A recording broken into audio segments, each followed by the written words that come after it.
नहीं मनो तो पता ही नहीं चीकां होंदियां की ने उदों तो समझ नहीं ना आया सी 4 साल 5 साल तो मैं अपने उस्ताद ने कभी गल नहीं की सी ठीक है इस तरह की होन आके मैं उस्ताद दे नाल ही बैठ जानी गल्लां बातां कर लई लेकिन उदों मैनूं कोई चीज़ दा आइडिया नहीं उदों इन्हां ना इधर मूँह करके मैं इहनूं पढ़ाਉਂਦਾ ਹੁੰਦਾ ਸਾਂ ਤੇਰੇ ਵਿੱਚ ਇਹ ਕੋਈ ਯੋਗ ਦਾ ਅਸਰ ਹੁੰਦਾ ਤੇ ਕਦਮ ਤੁੱਧ ਦੇ ਚੁੰਮ ਦਾ ਜੱਗ ਹੈ ਵੇ ਇੱਜ਼ਤ ਉਸੇ ਨੂੰ ਮਿਲੇਗੀ ਮੀਆਂ ਪਾਰਸ ਜਿਹੜਾ ਯੋਗ ਦੇ ਵਿੱਚ ਸਲੱਗ ਹੈ ਵੇ इस तरह की कोई चीज़ ਇਸ ਤਰ੍ਹਾਂ ਦੀ ਅੱਜ ਤੱਕ ਇਹਨਾਂ ਨੇ ਕੀਤੀ ਮੈਂ ਫੋਨ ਤੇ ਵੀ ਲੋਕਾਂ ਨੂੰ ਪੜ੍ਹਾਉਂਦਾ ਰਹਿੰਦਾ ਮਸਲਾ ਵੀ ਦੱਸਦਾ ਰਹਿੰਦਾ ਕੋਈ ਮਸਲਾ ਪੁੱਛੋ ਵੀ ਦੱਸ ਦੇਈਦਾ ਤੇ ਇਹ ਫਿਰ ਉੱਥੇ ਆਏ ਉਹਨਾਂ ਨੇ ਗੱਲ ਨੂੰ ਛੇੜਿਆ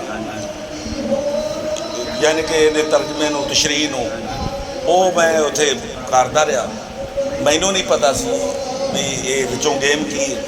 ਉਹ ਇਹ ਉੱਠੇ ਉੱਥੇ ਮੇਲਾ ਵੀ ਲੱਗਿਆ ਜਿਵੇਂ ਹੁਣ ਮੇਲਾ ਲੱਗਿਆ ਉੱਥੇ ਜਨਾਬੇ ਅਲੀ ਇਹਨਾਂ ਨੇ ਮਠਿਆਈ ਲਿਆਂਦੀ ਉਹ ਉੱਥੇ ਇਹਨਾਂ ਅਸੀਂ ਜੀ ਮੈਡਮ ਕੋਲੋਂ ਪੁੱਛਣਾ ਚਾਹਾਂਗੇ ਜੀ ਕਦੋਂ ਤੁਸੀਂ ਪਹਿਲੀ ਦਫਾ ਪੜ੍ਹਿਆ ਤੇ ਕਿਹਦਾ ਤੁਸੀਂ ਫੀਲ ਕੀਤਾ ਜਦੋਂ ਤੁਸੀਂ ਪੜ੍ਹਿਆ ਜੀ ਇਹਦੇ ਪਿੱਛੇ ਵੀ ਇੱਕ ਕਹਾਣੀ ਜਦੋਂ ਮੈਂ ਛੋਟੀ ਦੀ ਉਮਰ ਤੇ ਸਨਾ ਜਦੋਂ ਮੇਰੇ ਅੱਬੂ ਆਪਣੇ ਅੱਬੂ ਕੋਲ ਮੈਂ ਬੜੀਆਂ ਨਾਤਾਂ ਸਿੱਖੀਆਂ ਤੇ ਜਦੋਂ ਅੱਬੂ ਹੀਰ ਪੜ੍ਹਦੇ ਹੁੰਦੇ ਸਨ ਅਕਸਰ ਜਦੋਂ ਹੀਰ ਸੁਣਨੀ ਸਨ ਮੈਨੂੰ ਇੱਕ ਹੀ ਬੰਦ ਆ ਰਿਹਾ ਸੀ ਹੀਰ ਆਖਿਆ ਉਦੋਂ ਸਿਰਫ ਇੱਕ ਲਾਈਨ ਆਉਂਦੀ ਸੀ ਹੀਰ ਆਖਿਆ ਜੋਗੀਆ ਝੂਠ ਬੋਲੇ ਕੌਣ ਉੱਠ ਗਿਆ ਜਦੋਂ ਮੈਂ ਉਹ ਹੀਰ ਦੀ ਲਾਈਨ ਸੁਣੀ ਨਾ ਤੇ ਮੇਰੀ ਅੱਖਾਂ 'ਚੋਂ ਆਂਸੂ ਆ ਜਾਂਦੇ ਸੀ ਕੁਦਰਤੀ ਗੱਲ ਹੈ ਬਚਪਨ ਦਾ ਹੀ ਮੈਨੂੰ ਹਾਲੇ ਤੱਕ ਯਾਦ ਹੈ ਤੇ ਅੱਬੂ अचानक बैठक से पढ़ते पैने से बुल्ले शाह का मेला लगना से तो हर साल अगस्त च लगता तो अबू प्रैक्टिस करते पे मेरे अबू मुकाबले हिस्सा लेंदे होंदे सन तो मैं अपने अबू ने सुनते तो मैं अबू ने अंतरा हीर का चुक्या तो मैं पिछों सेम मैं अंतरा चुक लिया अबू मैंने जो सुनिया ना कि हीर में पढ़ते भी अबू ने मैंने अपने कोल बिठाया अबू ने पुत्र गाना मैं जो गाया ना उवें अबू ने कॉपी करके अबू बड़ा खुश होए अबू ने एक जो होंगे कि मेरी धी तो बड़ी माशाल्लाह सो अबू ने मैंने आया चल पुत्र मेले तो चलिए अबू ने मैंने ना 2 दिन लवा के ना मैंने बंद याद करवाया हीर आखिया जोगिया झूठ बोले उदों पंजाबी भी सीखना सारा कुछ करना बड़ा मुश्किल सी उदों फिर टीन एज ते जो बंदा हो बच्चा हो ना उदों ये भी होंगे कि मैं बाहर जाना है मैं घूमना है मैं नहीं जाना वो होर जिंदी तो मैं फिर मेच्योरिटी नहीं सी तो मैं अपने अब्बू के नाल मेले तो चली गई ਹੁਣ मेरी आदत सी मैं शुरू तो जाके मस्जिद से भी अपने अब्बू के नाल नाता जाके पढ़नी होंगी सा मस्जिद मेरे अब्बू जुमेरात मस्जिद वास्ते चंदा एक ड्यूटी लगी हुई सी मेरे अब्बू की तो मैं अपने अब्बू के नाल बैठ के और ड्यूटी नाल बारी नाल जिथे जिन्हें जिन्हें भी कहना ना मैं हर बंदे नूं पूरी अपने गाँव च मैं जिन्हें भी कहना शबाना नात सुना दे मैं नात सुना दें तो ਉਹ ਜਦੋਂ ਮੈਂ ਸੈयद ਵਾਲੇ ਉੱਥੇ ਸੈयद ਵਾਲੇ ਸ਼ਾਹ ਦੇ ਉਰਸ 'ਤੇ ਗਈ ਉਹ ਸੈयद ਬਾਬਾ ਬੁੱਲੇ ਸ਼ਾਹ ਦੇ ਉਰਸ 'ਤੇ ਤੇ ਉਦੋਂ ਮੈਂ ਇੰਨਾ ਫੀਲ ਹੀ ਨਹੀਂ ਹੋਇਆ ਕਿ ਮੇਰੇ ਸਾਹਮਣੇ ਇੰਨਾ ਮਜਮਾ ਬੈਠਾ ਹੋਇਆ ਮੈਂ ਅੱਖਾਂ ਬੰਦ ਕਰਕੇ ਗਾਣੀ ਹੁੰਦੀ ਸੀ ਮੇਰੀ ਆਦਤ ਸੀ ਮੈਂ ਅੱਖਾਂ ਬੰਦ ਕਰ ਲੈਣੀ ਸ਼ੁਰੂ ਹੋ ਜਾਣਾ ਹੁਣ ਵੀ ਵੈਸੇ ਅੱਖਾਂ ਬੰਦ ਕਰਦੇ ਜੇ ਕਿ ਹੁਣ ਬੜਾ ਹਟ ਗਈ ਉਹ ਫਿਰ ਜਦੋਂ ਮੈਂ ਪਹਿਲਾ ਕਲਾਮ ਪੜ੍ਹਿਆ ਹੀਰ ਆਖਿਆ ਜੋਗੀਆ ਝੂਠ ਬੋਲੇ ਉਦੋਂ ਲੋਕਾਂ ਨੇ ਇੰਨਾ ਕੁ ਪਸੰਦ ਕੀਤਾ ਕਿ ਸਾਰੇ ਲੋਕ ਖੜੇ ਹੋ ਗਏ ਉਹਨਾਂ ਡਿਮਾਂਡ ਕੀਤੀ ਕਿ ਹੋਰ ਹੀਰ ਪੜੋ ਐਟ ਅ ਟਾਈਮ ਮੈਨੂੰ ਫਿਰ ਉਸਤਾਦ ਜੀ ਨੇ ਉਦੋਂ ਦੱਸਿਆ ਇੱਕ ਫਿਕਰਾ ਡੋਲੀ ਚੜ੍ਹਦਿਆਂ ਮਾਰੀਆਂ ਹੀਰ ਚੀਕਾਂ ਉਦੋਂ ਫਿਰ 2 ਕਲਾਮ ਯਾਦ ਐਸਤਾ ਐਸਤਾ ਫਿਰ ਕਲਾਮ ਵੱਧਦੇ ਗਏ ਪ੍ਰੋਗਰਾਮ ਮਿਲਦੇ ਨਹੀਂ ਉਹ ਜਿਹੜਾ ਚੀਕਾਂ ਨਾਲ ਤੁਸੀਂ ਕਲਾਮ ਪੜਿਆ ਫਿਰ ਨਾ ਤੁਹਾਨੂੰ ਰੋਣਾ ਆਇਆ ਨਹੀਂ ਮੈਨੂੰ ਉਦੋਂ ਪਤਾ ਹੀ ਨਹੀਂ ਸੀ ਚੀਕਾਂ ਹੁੰਦੀਆਂ ਕੀ ਨੇ उदों तो समझ नहीं ना आया सी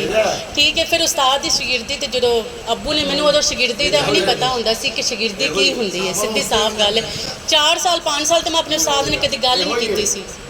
ठीक है इस तरह की होन आके मैं उस्ताद दे नाल ही बैठ जानी गल्लां बातां कर लई लेकिन उदों मैनूं कोई चीज़ का आइडिया नहीं उदों इन्हां ना इधर मूँह करके मैं इहनूं पढ़ाਉਂਦਾ ਹੁੰਦਾ ਸਾਂ एक एक लफ्ज़ अगर पढ़ाना तो मैं इहदे वेखना नहीं भी ये नर्वस ना हो जाए मैं इधर कर रहा मैं पढ़ाई जा रहा है मैं सबक पढ़ रहा वो मेरे पीछे पढ़ रही अच्छा ਤੁਸੀਂ ਇਹ ਤਰਨਮ ਦੀ ਆਦਤਾਂ ਕੀ ਸ਼ਗਿਰਦੀ ਕੀਤੀ ਹੈ ਜਾਂ ਤਸ਼ਰੀਹ ਜਿਵੇਂ ਮਾਸ਼ਾਅੱਲਾ ਇਹ ਕਰਦੇ ਆ ਨਹੀਂ ਤਸ਼ਰੀਹ ਵੀ ਹੁਣ ਤੇ ਤਸ਼ਰੀਹ ਵੀ ਦੱਸਦੇ ਨੇ ਜਦੋਂ ਮੈਂ ਮਾਫ ਕਰਨਾ ਜਿਹੜਾ ਹੈ ਨਾ ਮਾਫ ਕੀਤਾ ਜਿਹੜਾ ਗਾਣਾ ਹੈ ਨਾ ਉਹਨੂੰ ਆਖਦੇ ਨੇ ਤਰਨਮ ਤੇ ਜਿਹੜਾ ਗੱਲਾਂ ਨਾਲ ਬੋਲਣਾ ਉਹਨੂੰ ਆਂਦੇ ਨੇ ਨਸਰ ਨਸਰ ਤੇ ਫਿਰ ਉਸ ਤੋਂ ਅੱਗੇ ਤਸ਼ਰੀਹ ਹੁੰਦੀ ਅੱਛਾ ਉਸ ਤੋਂ ਅੱਗੇ ਤਸ਼ਰੀਹ ਹੈ ਜਿਹੜੀ ਤਸ਼ਰੀਹ ਹੋਰ ਚੀਜ਼ ਹੈ ਤਰਨਮ ਹੋਰ ਚੀਜ਼ ਹੈ ਨਸਰ ਹੋਰ ਚੀਜ਼ ਨਸਰ 'ਚ ਵੀ ਗੱਲਾਂ ਨਾਲ ਹੀਰ ਆਖਦੀ ਜੋਗੀਆ ਝੂਠ ਬੋਲੇ ਇਹ ਹੋ ਗਿਆ ਨਸਰ ਤੇ ਜਿਹੜਾ ਗਾ ਕੇ ਬੋਲਣਾ ਹੀਰ ਆਖਦੀ ਜੋਗੀਆ ਝੂਠ ਬੋਲੇ ਉਹਨੂੰ ਆਖਦੇ ਤਰਨਮ ਨਾਲ ਤੇ ਇਹ ਜਿਹੜਾ ਨਾ ਤਰਨਮ ਦੀ ਤਾਂ ਵੈਸੇ ਹੀ ਇਹ ਕਾਪੀ ਹਰ ਇੱਕ ਤਰ੍ਹਾਂ ਦੀ ਕਰ ਲੈਂਦੀ ਮੈਂ ਇਹਦੇ ਵਿੱਚ ਕਦੇ ਨਹੀਂ ਪ੍ਰੋਟੋਕੋਲ ਲਿਆ ਵੀ ਮੈਂ ਜਨਾਬ ਸ਼ਬਾਨਾ ਨੂੰ ਸੁਰਾਂ ਸਿਖਾਈਆਂ ਮੈਂ ਸ਼ਬਾਨਾ ਨੂੰ ਇੰਝ ਕੀਤਾ ਕਿਤੇ ਨਹੀਂ ਇਹਨਾਂ ਉਹ ਤਾਂ ਮਾਸ਼ਾਅੱਲਾ ਕਹਿੰਦੇ ਪੈਣ ਉਹਨਾਂ ਕੋਲ ਜਿਹੜਾ ਨਾ ਖੁਦਾ ਦਾ ਸਲਾਹੀਅਤ ਬਚਪਨ ਤੋਂ ਹੀ ਉਹ ਪੜ੍ਹ ਰਹੇ ਨੇ ਨਹੀਂ ਮੈਂ ਉਹਦੇ 'ਚ ਇਹਦੇ ਵਿੱਚ ਹਰ ਕੁਆਲਿਟੀ ਹੈਗੀ ਹੈ ਜਿਹੜੀ ਕਿਸੇ ਦੇ ਵਿੱਚ ਕੁਆਲਿਟੀ ਹੋਵੇ ਨਾ ਕੋਈ ਗਾਣਾ ਹੈ ਨਾ ਮੈਡਮ ਦਾ ਗਾਣਾ ਹੈ ਜਾਂ ਕੋਈ ਕਿਸੇ ਕਿਸਮ ਦਾ ਗੀਤ ਹੈ ਉਹਦੀ ਇਹ ਕਾਪੀ ਕਰ ਜਾਂਦੀ ਮੈਂ ਇਹਨੂੰ ਲਫ਼ਜ਼ ਤਲਫ਼ਜ਼ ਜਿਹੜਾ ਨਾ ਲਫ਼ਜ਼ ਉਸਤਾਦ ਜੀ ਹਮੇਸ਼ਾ ਮੇਰੀ ਹੀਰ ਦਾ ਕਲਾਮੇ ਵਾਰਸ਼ਾ ਇਹਨੂੰ ਪੜ੍ਹਾਇਆ ਹੈ, ਜਿੰਨਾ ਵੀ ਪੜ੍ਹਾਇਆ ਉਹਦਾ ਲਹਿਜਾ ਲਫ਼ਜ਼ ਤਲਫ਼ਜ਼ ਮੈਂ ਅਜੇ ਵੀ ਡਾਂਟਦਾ ਹੁੰਦਾ ਕਿ ਇਹ ਲਫ਼ਜ਼ ਜਿਹੜਾ ਨਾ ਉਹਨੂੰ ਤੂੰ ਛੇਤੀ ਨਾਲ ਨਾ ਬੋਲ ਉਸਤਾਦ ਜੀ, ਗਿਆ। ਮੈਂ ਮਾਫੀ ਚਾਹਨਾ ਕਥਾ ਕਲਾਮੀ ਵਾਸਤੇ। ਜਿਹੜੇ ਸ਼ਾਗਿਰਦ ਹੁੰਦੇ ਨੇ ਜਾਂ ਸ਼ਾਗਿਰਦਾਂ ਹੁੰਦੀਆਂ ਨੇ, ਅਸੀਂ ਵੀ ਆਪਣੇ ਬਚਪਨ 'ਚ ਵੇਖਿਆ ਕਾਫੀ ਡੰਡੇ ਖਾਦੇ ਨੇ ਉਸਤਾਦਾਂ ਕੋਲੋਂ। ਜੀ ਤੇ ਤੁਹਾਡਾ ਇਹ ਦੌਰ ਕੈਸਾ ਗੁਜ਼ਰਿਆ? ਤੁਸੀਂ ਵੀ ਕਦੇ ਡਾਂਟ ਡਪਟ ਜਾਂ ਡੰਡਾ ਸੋਟਾ ਕੋਈ ਚੀਜ਼ ਇਸਤੇਮਾਲ ਕੀਤੀ? ਜੋ ਜਾਂ ਕਿ- ਮੈਡਮ ਮਾਸ਼ਾਅੱਲਾ ਹੈ ਹੀ ਹੋਣਹਾਰ ਸੀ ਵੀ ਉਹਨਾਂ ਨੂੰ ਜ਼ਰੂਰਤ ਹੀ ਨਹੀਂ ਪਈ? ਮੈਡਮ ਕੋਲੋਂ ਪੁੱਛਾਂਗੇ। ਮੈਡਮ ਜਿਹੜੀ ਹੈ ਨਾ ਬੱਚੀ ਹੈ ਨਾ ਜਿਹੜੀ ਸਾਡੀ ਤਾਂ ਧੀ ਹੈ, ਅਸੀਂ ਤਾਂ ਮੈਡਮ ਨਹੀਂ ਆਖਿਆ ਅੱਜ ਤੱਕ ਮੈਂ ਤਾਂ। ਤੇ ਇਹਨੇ ਨਾ ਗਾਉਣ ਦੇ ਬਾਰੇ 'ਚ ਤਾਂ ਡਾਂਟ ਡਪਟ ਨਹੀਂ ਖਾਧੀ, ਸਹੀ। ਤੇ ਜਿਹੜਾ ਹੈਗਾ ਨਾ ਆਪਣਾ ਪੜ੍ਹਨ ਦੇ ਬਾਰੇ 'ਚ ਉਹ ਮੈਂ ਕਾਫੀ ਮਿਹਨਤ ਨਾਲ ਜਿੰਨਾ ਵੀ ਪੜ੍ਹਾਇਆ ਨਾ, ਜਿਸ ਵੇਲੇ ਅਸੀਂ ਕਰਨੀਆਂ ਸੀ ਨਾ ਸੀੜੀਆਂ, ਹਾਂਜੀ। ਉਸ ਨੇ ਜਿਹੜੀ ਇਹਦੀ ਮੈਂ ਤਿਆਰੀ ਕਰਵਾਈ ਹੈ ਨਾ, ਮੈਂ ਇਹਨੂੰ ਡਾਂਟਿਆ ਹੀ ਨਹੀਂ, ਸਹੀ ਕਿਉਂਕਿ ਡਾਂਟ ਜੋਗੀ ਹੈ ਹੀ ਨਹੀਂ ਸੀ, ਉਸ ਵੇਲੇ ਬੱਚੀ ਸੀ, ਸਹੀ। ਮਚੋਰ ਨਹੀਂ ਸੀ। ਤੇ ਮੈਂ ਇਹ ਚਾਹੁੰਦਾ ਸੀ ਵੀ ਕਿਤੇ ਉਹ ਨਾ ਹੋ ਜਾਵੇ ਡਾਂਟਾ ਤੋਂ ਚਾਲੂ ਹੀ ਹੋ ਜਾਵੇ, ਜਿਹੜੀ ਛੱਡ ਜਾਵੇ। ਨਹੀਂ, ਮੈਂ ਨਹੀਂ ਡਾਂਟਿਆ, ਸਾਨੂੰ ਵੀ ਨਹੀਂ ਉਸਤਾਦਾਂ ਨੇ ਡਾਂਟਿਆ। ਮੈਡਮ ਸਾਹਿਬ, ਕਦੋਂ ਤੁਹਾਨੂੰ ਪਹਿਲੀ ਦਫਾ ਪਤਾ ਲੱਗਾ ਵੀ ਇਸ ਕੰਮ 'ਚ ਪੈਸੇ ਵੀ ਮਿਲਦੇ? ਪੈਸੇ ਤਾਂ ਸ਼ੁਰੂ ਤੋਂ ਲਾ ਕੇ ਜੋ ਨਾਤਾ ਪੜ੍ਹਨੇ ਨਹੀਂ ਸਾ ਲੋਕ ਦੇ ਦਿੰਦੇ ਹੁੰਦੇ ਸਨ। ਜ਼ਹਿਰੀ ਗੱਲ ਹੈ ਕਿ ਹਜ਼ੂਰ ਸਲਮ ਦਾ ਜਦੋਂ ਨਾਤ ਪੜ੍ਹੀ ਜਾਂਦੀ ਤਾਂ ਨਾਮ ਦੇ ਤੌਰ 'ਤੇ ਮਿਲ ਜਾਣੇ। ਉਹ ਮੈਨੂੰ ਨਹੀਂ ਪਤਾ ਸੀ ਇਸ ਫੀਲਡ ਦੇ ਵੀ ਜਦੋਂ ਸੈਦ ਵਾਰਿਸ ਸ਼ਾਹ ਦਾ ਕਲਾਮ ਪੜ੍ਹਿਆ ਨਾ, ਤੇ ਇੰਨੀਆਂ ਕੁ ਮਾਸ਼ਾਅੱਲਾ ਉਸ ਤੌਰ 'ਤੇ ਮੈਂ ਬਹੁਤ ਮਹਿਫਲਾਂ ਕੀਤੀਆਂ, ਅਲਹਮਦੁਲਿਲਾ। ਵੱਡੀ ਤੋਂ ਵੱਡੀ, ਛੋਟੀ ਤੋਂ ਵੱਡੀ, ਬੜੇ ਪੈਸੇ ਆਏ ਸਨ। ਮੈਨੂੰ ਪੈਸੇ ਦਾ ਪਤਾ ਹੀ ਨਹੀਂ ਹੁੰਦਾ ਸੀ। ਮੈਂ ਆਪਣੀ ਮਸਤੀ 'ਚ ਹੁੰਦੀ ਸਾਂ, ਠੀਕ ਹੈ, ਉਹ ਚੀਜ਼ਾਂ ਲੈ ਲਿਆ, ਮਿਲਿਆ ਤੇ ਜਾਣਾ, ਉਹ ਤੋਂ ਖਿਡੌਣੇ ਲੈ ਕੇ ਆ ਜਾਣੇ। ਉਸ ਨੇ ਰੁਪਇਆ 2 ਰੁਪਇਆ ਉਦੋਂ ਚੱਲਦੇ ਸੀ। ਹੁਣ ਉਦੋਂ ਆ ਕੇ ਜਦੋਂ ਮੈਂ ਸੀਗਾ, ਜਦੋਂ ਆਪਣਾ ਇੱਕ ਐਲਬਮ ਪੂਰਾ ਰਿਲੀਜ਼ ਕਰ ਲਿਆ ਸੀ ਮੈਂ ਆਪਣੇ ਉਸਤਾਦ ਕੋਲ, ਸਾਰੀ ਹੀਰ ਜਦੋਂ ਉਹਨਾਂ ਮੈਨੂੰ ਕੁਝ ਬੰਦ ਦੱਸੇ ਸਾਨੂੰ, ਮੈਂ ਔਰ ਜਦੋਂ ਮੈਂ ਅਪਲੋਡ ਕੀਤੇ, ਠੀਕ ਹੈ। ਉਸ ਤੋਂ ਬਾਅਦ ਫਿਰ ਮੈਂ ਲਾਹੌਰ ਆ ਗਈ ਸਾਂ, ਠੀਕ ਹੈ। ਮੈਂ ਉਦੋਂ ਮੇਰਾ FA ਹੋਇਆ ਸੀ, ਉਸ ਤੋਂ ਮੈਂ BA ਕਰਕੇ ਫਿਰ ਮੈਂ ਲਾਹੌਰ ਆਈ। ਉਦੋਂ ਫਿਰ ਮੈਂ ਹਮਰਾ ਜੁਆਇਨ ਕਰ ਲਿਆ, ਠੀਕ ਹੈ। ਉਦੋਂ ਫਿਰ ਮੈਂ ਉਸਤਾਦ ਕੋ ਫੋਨ 'ਤੇ ਗੱਲ ਕਰ ਲੈਂਦੀ ਹੁੰਦੀ ਸੀ, ਜਿਹੜਾ ਕਲਾਮ ਹੁੰਦੇ ਸੀ। ਫਿਰ ਉਦੋਂ ਮੇਲੇ 'ਤੇ ਪਾਬੰਦੀ ਲੱਗ ਗਈ ਸੀ, ਠੀਕ ਹੈ। ਤੁਹਾਨੂੰ ਪਤਾ ਕਿ ਜਦੋਂ ਦਹਿਸ਼ਤਗਰਦੀ ਦਾ ਮਾਮਲਾ ਸੀ ਵਿੱਚ, ਤੋਂ ਫਿਰ ਮੇਲੇ ਉਹਨਾਂ ਫਿਰ ਸੈਦ ਵਾਰਿਸ ਸ਼ਾਹ ਜਦੋਂ ਸੈਦ ਬਾਬਾ ਬੁੱਲੇ ਸ਼ਾਹ ਦਾ ਮੇਲਾ 8 ਸਾਲ ਕੀਤਾ ਸੀ ਨਾ, ਉਹ ਉਸ ਤੋਂ ਬਾਅਦ ਉਹਨਾਂ ਸਟੋਪ ਕਰ ਦਿੱਤਾ ਸੀ ਮੇਲਾ। ਉਦੋਂ ਸਾਨੂੰ ਜਿਹੜੇ ਅਸੀਂ ਸਟੇਜ ਦੇ ਬਾਨੀ ਸਨ ਨਾ, ਮੇਰੇ ਉਸਤਾਦ ਜੀ ਬਾਨੀ ਸਨ, ਤਾਂ ਉਹਨਾਂ ਸਟੇਜ ਖਤਮ ਕਰਵਾ ਦਿੱਤੀ ਸੀ, ਕਿਉਂਕਿ ਇਹਨਾਂ ਡਿਊਰਿੰਗ ਦਾ ਰੀਜ਼ਨ ਹੈ ਜਿਹੜੇ ਦਹਿਸ਼ਤਗਰਦੀ ਹੋਈ ਸੀ। ਉਸ ਤੋਂ ਬਾਅਦ ਫਿਰ ਮੇਲੇ ਘੱਟਦੇ ਗਏ, ਤੇ ਹੁਣ ਵੀ ਹੁੰਦੇ ਨੇ ਲੇਕਿਨ ਘੱਟ ਹੁੰਦੇ ਨੇ ਮੇਲੇ, ਜ਼ਿਆਦਾ ਮੇਲੇ ਨਹੀਂ ਹੁੰਦੇ ਪਏ। ਤੁਹਾਨੂੰ ਇਹ ਪੜ੍ਹਨ ਦੇ ਦੌਰਾਨ ਜ਼ੁਬਾਨੀ ਵੀ ਯਾਦ ਹੋ ਗਈ ਹੈ?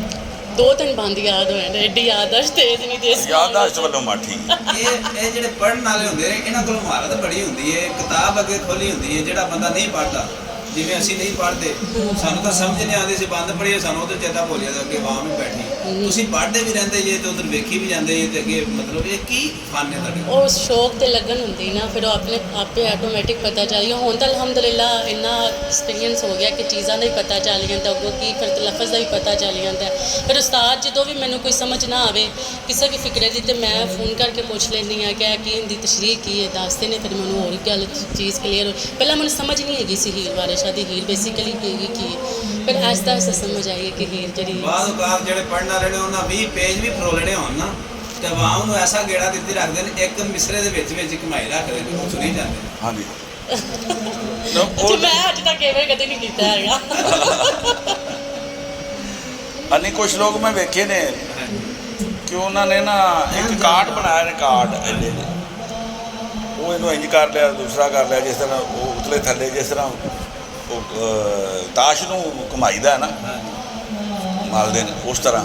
ਉਹ ਉਹਦੇ ਵਿੱਚ 4-4 ਲੈਣਾ ਜਾਂ 6-6 ਲੈਣਾ ਉਹਦੇ 'ਚ ਲਿਖੀਆਂ ਹੁੰਦੀਆਂ ਨੇ। ਚਾਹੁੰਦੇ ਮਸਲਨ ਇਹ ਹੀਰ ਨੂੰ ਗਾਉਂਦੇ ਨੇ, ਸਾਰਾ ਪੰਜਾਬ ਇਹਨੇ ਜਿਹੜਾ ਹੀਰ ਗਾਉਂਦਾ ਫਿਰਦਾ, ਹੀਰ ਨੂੰ ਪੜ੍ਹਦਾ ਕੋਈ ਨਹੀਂ, ਸਮਝਦਾ ਕੋਈ ਨਹੀਂ, ਪੜ੍ਹਦਾ ਪੜ੍ਹਨਾ ਹੋ ਰੇ, ਗਾਣਾ ਹੋ ਰੇ। ਗਾਣ ਦਾ ਇਹ ਮਸਲਨ ਇੱਕ 26 ਸਤਰਾਂ ਦਾ ਕਲਾਮ ਹੈ, ਅਰਫਾਨ ਅਨਸਾਰੀ ਉਹਦੇ 'ਚੋਂ 7 ਪੜ੍ਹੇਗਾ, 6-7 ਲੈਣਾ ਉਹਦੇ 'ਚ ਪੜ੍ਹੇਗਾ। ਸੌਖੀਆਂ ਨੂੰ ਉਹ ਪੜ੍ਹੇਗਾ ਕਿ ਨਹੀਂ, ਜਿੰਦੇ 'ਚ ਉਹਨੂੰ ਮਹਿਸੂਸ ਹੁੰਦਾ ਕਿ ਮੈਨੂੰ ਪੈਸੇ ਜ਼ਿਆਦਾ ਮਿਲ ਜਾਣਗੇ। ਸਭ ਮੈਂ ਸਿੱਧੀ ਗੱਲ ਖੜ ਕੇ ਕਰਨਾ ਸੀ। ਉਸਤਾਦ ਲੋਕ, ਸਾਨੂੰ ਕਿਸੇ ਦਾ ਡਰ ਨਹੀਂ, ਇਹ ਚੈਨਲ ਤੇ ਜਾਣਾ ਮੈਨੂੰ ਪਤਾ ਹੈ, ਤੁਸੀਂ ਇਹਨੂੰ ਸੁੱਟਣਾ, ਸਾਨੂੰ ਕਿਸੇ ਦਾ ਡਰ ਨਹੀਂ। ਤੇਰੇ ਵਿੱਚ ਇਹ ਕੋਈ ਯੋਗ ਦਾ ਅਸਰ ਹੁੰਦਾ ਤੇ ਕਦਮ ਤੁੱਦ ਦੇ ਚੁੰਮ ਦਾ ਜੱਗ ਹੈ ਵੇ, ਇੱਜ਼ਤ ਉਸੇ ਨੂੰ ਮਿਲੇਗੀ ਮੀਆਂ ਪਾਰਸ ਜਿਹੜਾ ਯੋਗ ਦੇ ਵਿੱਚ ਸਲੱਗ ਹੈ ਵੇ। ਜੇ ਇਹਨੂੰ ਪੜ੍ਹਦੇ ਤੇ ਸਮਝਦੇ ਤੇ ਫਿਰ ਇਹ ਤਾਂ ਬੜਾ ਕੁਝ ਬਣਾ ਦਿੰਦੀ। ਮਿਊਜ਼ੀਸ਼ੀਅਨ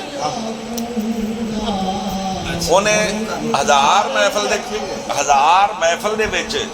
ਮੈਂ ਅਜੇ ਉਹਨੂੰ ਪੈਗਾਮ ਦੇ ਰਿਹਾ, ਸਾਡੀ 1000 ਕਮੋ ਪੇਸ਼ 1000 ਮਹਿਫਲ 'ਚ ਉਹਨੇ ਇੱਕੋ ਸ਼ੇਰ ਪੜਿਆ, ਵਾਂਸਾਂ ਨੂੰ ਕਦੀ ਫਲ ਨਹੀਂ ਲੱਗਦਾ ਤੇ ਛਿੱਲਿਆਂ ਰਸ ਨਹੀਂ ਦਿੰਦੇ। ਇਰਫਾਨ ਅੰਸਾਰੀ ਨੇ 1000 ਮਹਿਫਲ ਦੇ ਕਰੀਬ ਉਹਨੇ ਕੀਤੀਆਂ ਨੇ ਜਿਹੜੀਆਂ, ਉਹਦੇ 'ਚ ਹਰ ਮਹਿਫਲ 'ਚ ਉਹਨੇ ਪੜ੍ਹਿਆ ਕਿ ਵਾਂਸਾਂ ਨੂੰ ਕਦੀ ਫਲ ਨਹੀਂ ਲੱਗਦਾ ਤੇ ਛਿੱਲਿਆਂ ਰਸ ਨਹੀਂ ਦਿੰਦੇ। ਇੱਕ ਇਹ ਤੇ ਇੱਕ ਉਹ ਬਿਰੀ ਚੰਦਾ ਦਾ ਹੈ, ਉਹਨੇ ਪੜ੍ਹਨਾ ਅਗਾਂ ਹੋ ਕੇ ਤੁਮੀ ਰੰਗਾ ਚੁੰਨੀ, ਇਹ ਉਹਨੇ ਹਰ ਮਹਿਫਲ 'ਚ ਹੀ ਪੜ੍ਹਨਾ।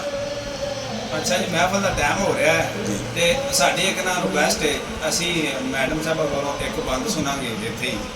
ਕਿਉਂਕਿ ਬਾਅਦ 'ਚ ਮਜੀਸ਼ੀਅਨ ਆ ਜਾਣੇ ਨੇ ਤੇ ਮਜੀਸ਼ੀਅਨਾਂ ਦੇ ਵਿੱਚ ਥੋੜ੍ਹਾ ਜਿਹਾ ਹੋਰ ਮਾਹੌਲ ਹੁੰਦਾ ਹੈ, ਤੇ ਤੁਹਾਡੇ ਕੋਲੋਂ ਦੀ ਤਸ਼ਰੀਹ ਸੁਣਾਂਗੇ ਮੋਟੀ ਅੱਛਾ ਚਲੋ, ਅੱਛਾ ਉਹਨੂੰ ਬੱਚੀ ਨੂੰ ਯਾਦ ਕੋਈ ਯਾਦ ਹੈ ਤੇ ਕਿ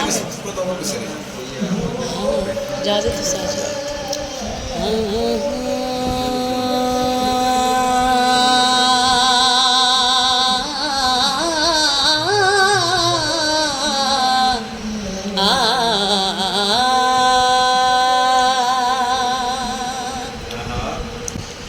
हीरे आखिया जोगिया झूठ बोले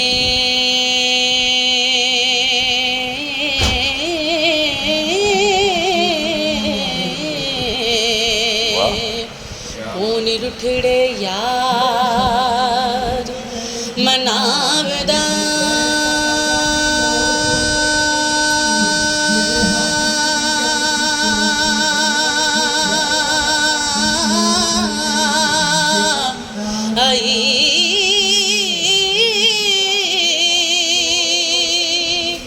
ऐसा कोई ना मिलया मैं ढूंढ थकी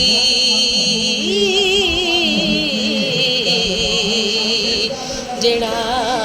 गया नू मोड़ लिया विदाई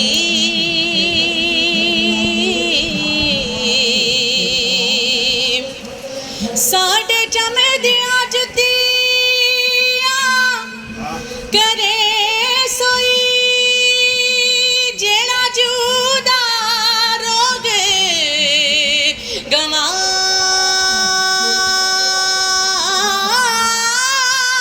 विदाई भला दस खा चिरे वछुनिया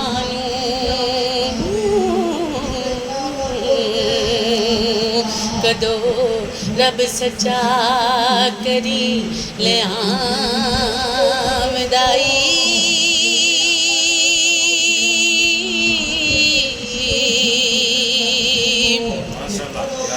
एक बास तो कांगने मूंज खोई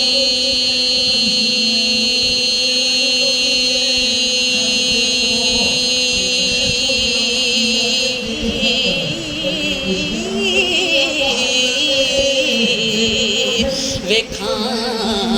चुप है के गुरलां विदाई दुखां वालियां नूं गल्लां सुख दियां दे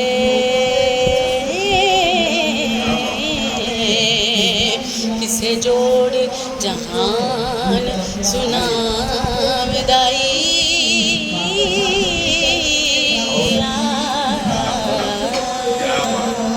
थैंक यू वेरी मच जी, बहुत शुक्रिया। ਇਹ ਹੁਣ ਜਿਹੜੇ ਪੜਨ ਵਾਲੇ ਨੇ ਮੈਂ ਤੁਹਾਨੂੰ ਦੱਸ ਦਿਆਂ, ਉਹਨਾਂ ਐਵੇਂ ਦਾ ਇਸ਼ੂ ਬਣਾ ਲਿਆ, ਸ਼ਬਾਨਾ ਨੂੰ ਅੱਗੋਂ ਆਇਆ ਨਹੀਂ, ਉਹਨੇ ਪੂਰਾ ਕਲਾਮ ਨਹੀਂ ਪੜ੍ਹਿਆ, ਅਸੀਂ ਤਾਂ ਟਾਈਮ ਨਹੀਂ ਬਚਿਆ, ਤੂੰ 4 ਸ਼ੇਰ ਪੜ੍ਹੇ ਨੇ ਨਾ। मैं भी गल दसदी जावां कि मैं अलहमदुलिल्लाह मैं 3 दफ़ा अवार्ड भी हासिल किया होया है पूरे कुल मुकाबला हीर गायकी दे विच पूरे पाकिस्तान की तरफों मैनूं सनत भी मिली हुई, मैनूं मुकाबला भी और मुकाबला मर्दां दे विच होया सी अलहमदुलिल्लाह मर्दां दे विच ਮਰਦਾਂ ਦੇ ਨਾਲ ਮੁਕਾਬਲਾ हाँ जी ਜੀ। पूरा कुल मुकाबला हीर गायकी अगर तुसीं सर्च करो तो ब्लाक दे विच ਬੰਦ ਬਣ ਕੇ ਤੁਸੀਂ ਜਿੱਤਿਆ। अलहमदुलिल्लाह अल्लाह ताला का शुक्र है मेरे उस्तादा ने तो मेरे पूरी दुआ दे नाल और हर मेले ते जाके गाया है। सेहत वारिश दे मेले ते 2 दफ़ा जाके परफॉर्म उत्थे भी मैनूं मतलब फर्स्ट नाम मिला सी। उदों तुहानूं पता होना हुण भी मुकाबला कर जो मुकाबला तो पढ़ना छड्ड दिता है, लेकिन यह है कि जो तुसीं अपनी एक ਕਲਚਰ ਨੂੰ ਲੈ ਕੇ ਜਾਂਦੇ ਨਾ, ਇਹਨੂੰ ਛੱਡਣ ਅਗਰ ਤੁਸੀਂ ਇਹਦੇ ਤੋਂ ਪਿੱਛੇ ਆਓ ਜਿਹੜਾ ਤੁਹਾਨੂੰ ਕੋਈ ਕਾਮਯਾਬੀ ਨਹੀਂ ਮਿਲੇਗੀ ਇਸ ਚੀਜ਼ 'ਚ। ਜੇ ਤੁਸੀਂ ਚੀਜ਼ ਤੇ ਲੱਗੇ ਹੀ ਹੈ, ਪਹਿਲਾਂ ਮੈਂ ਜਿੱਥੇ ਵੀ ਜਾਵਾਂ ਮੈਂ ਸਟਾਰਟਿੰਗ ਆਪਣਾ ਹੀਰ ਤੇ ਗਾਉਂਦੀ ਹਾਂ, ਚਾਹੇ ਮੇਰੀ ਉਹ ਗਾਣਾ ਦੀ ਹੋਵੇ ਪ੍ਰੋਗਰਾਮ, ਚਾਹੇ ਮੇਰਾ ਨਾਤਾ ਦਾ ਪ੍ਰੋਗਰਾਮ ਹੋਵੇ, ਚਾਹੇ ਸੂਫੀ ਗਾਣਾ, ਮੈਂ ਸਟਾਰਟਿੰਗ ਹੀਰ ਵਾਰਿਸ ਸ਼ਾਹ ਤੋਂ ਹੀ ਗਾ, ਕਿਉਂਕਿ ਮੇਰੀ ਪਹਿਚਾਨ ਜਿਹੜੀ ਹੋਈ ਹੀਰ ਵਾਰਿਸ ਸ਼ਾਹ ਤੋਂ ਹੈ।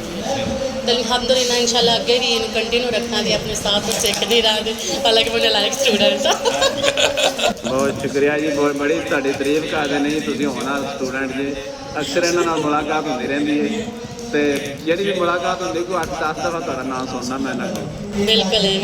पंजाब स्पैशल यूट्यूब चैनल है, इस चैनल को लाजमी तुसीं सबसक्राइब कराइए, लाइक भी कराइए तो जी साडी वीडियो है उन्हें तुसीं अगे शेयर भी करना तो कमेंट भी करना